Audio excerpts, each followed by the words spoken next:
box office report time, and this time it's all about Tron. Tron Ares, the third film in the Tron franchise. How does it do? Sadly, not well, as we are here to read together this article from Variety that reads box office Tron Ares stumbles with 33.5 million debut. Disney's sci-fi sequel, Tron Ares, failed to connect its box office debut, collecting a disappointing 33.5 million from the North American theaters over the weekend. It's a weak start for a 5-decade-old franchise that never been a commercial juggernaut. The problem is that Tron Ares carries a massive 180 million price tag, not including the many million that the studio spent on marketing, and overseas, Tron Ares didn't make much ground, adding another 27 million, putting the final global number at 60 mil through Sunday.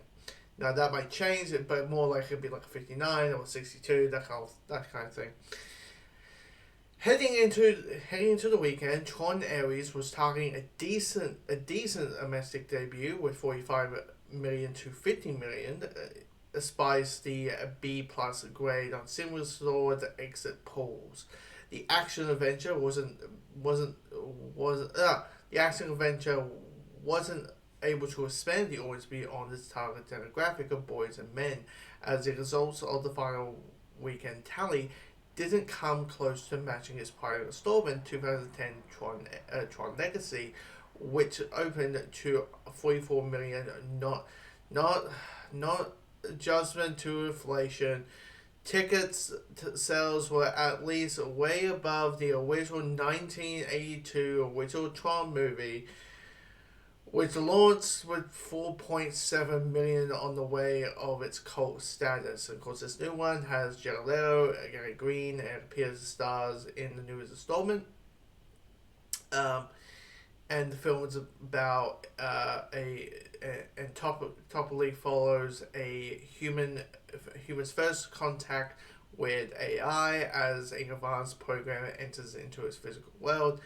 And what the article basically says, because I always have a box office analysis or a person who researches this kind of stuff, is we don't know why this film didn't make at least close or make that 45 to 50 mil target, because it's just a classic, action, adventure, big spectacle, good guy, bad guys, which kind of does well overseas. Maybe it wouldn't do as well,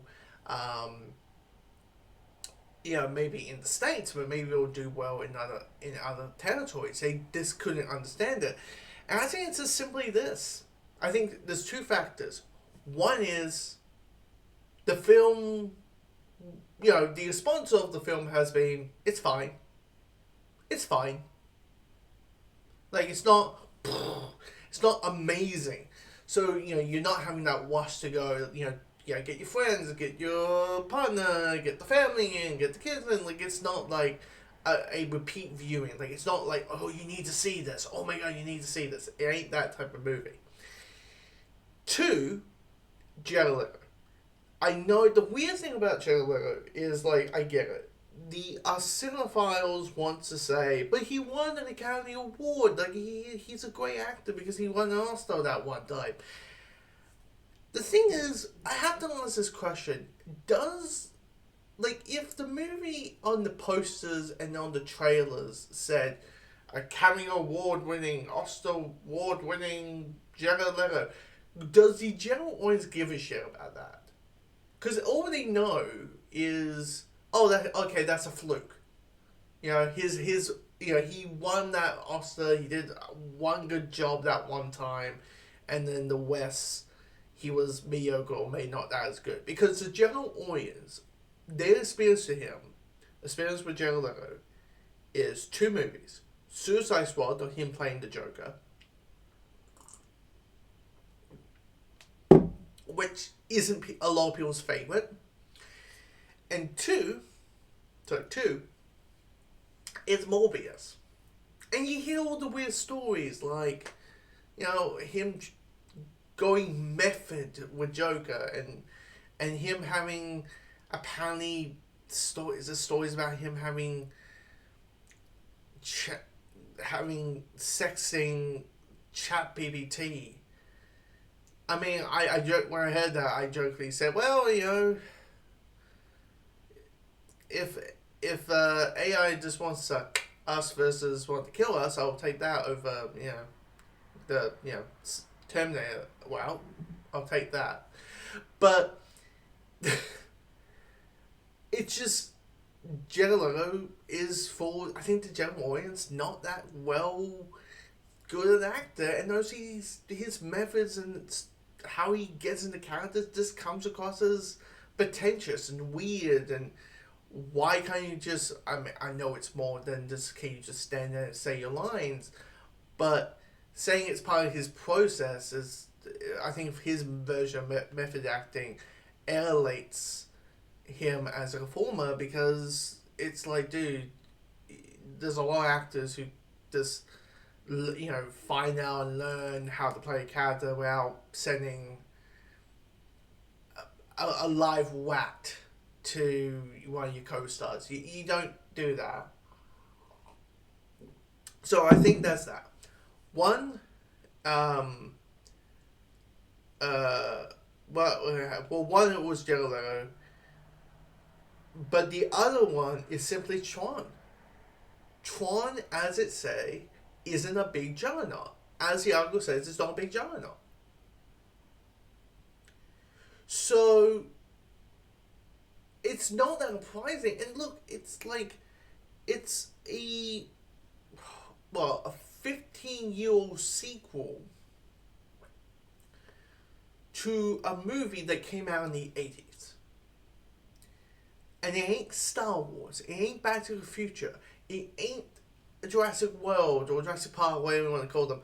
You know, the films where, like, oh my god, I grew up on this film, little Timmy and little Janie, let me show you this. And it's not that, Tron ain't that film for a lot of people.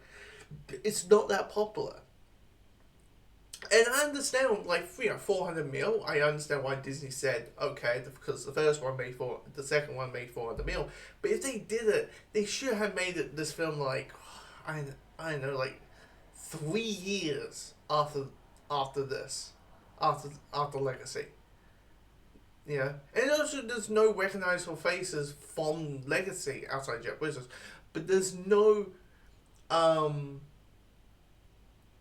I understand there's no, like, link to Legacy whatsoever. Like, I haven't seen Ares. I haven't seen this new Tron film. One is I don't care about Tron. I watched the sequel. I didn't connect. I thought the second film was boring. All that kind of stuff. So I didn't go see it. But I can understand all these reasons. It's just, it's, and 180 mil. This movie needs to make 480 to break even. That ain't happening. Even if this movie makes like 400, you lost 80 mil. Like, it's just not happening. So there's number of reasons why this movie didn't do as well as it did. One, the film was just okay and didn't have that wash of, like, oh, I need to see it again. The second one, and it's the second reason is Jared Leto and his reputation to the general audience. The third one is just Tron ain't that big, as much as it's niche, sadly, and I think the marketing wasn't that good either. Like, it's the whole thing of, look at, they look at the visuals, and look at the music, and and everyone's them pitching who's doing the score. I mean, that's great. I'm a soundtrack guy, but I wouldn't be sure that the general audience give a shit who's doing the score. Like, unless your name is, John Williams or Hans Zimmer, no one really cares. I think it's just one of those situations where it's just like the stuff that you normally market, just, and it's meant to hook people into the film. And I don't know. Maybe there's a little bit of like, because we live in a world that where AI is now a thing, and all these tech giants are trying to make super AI.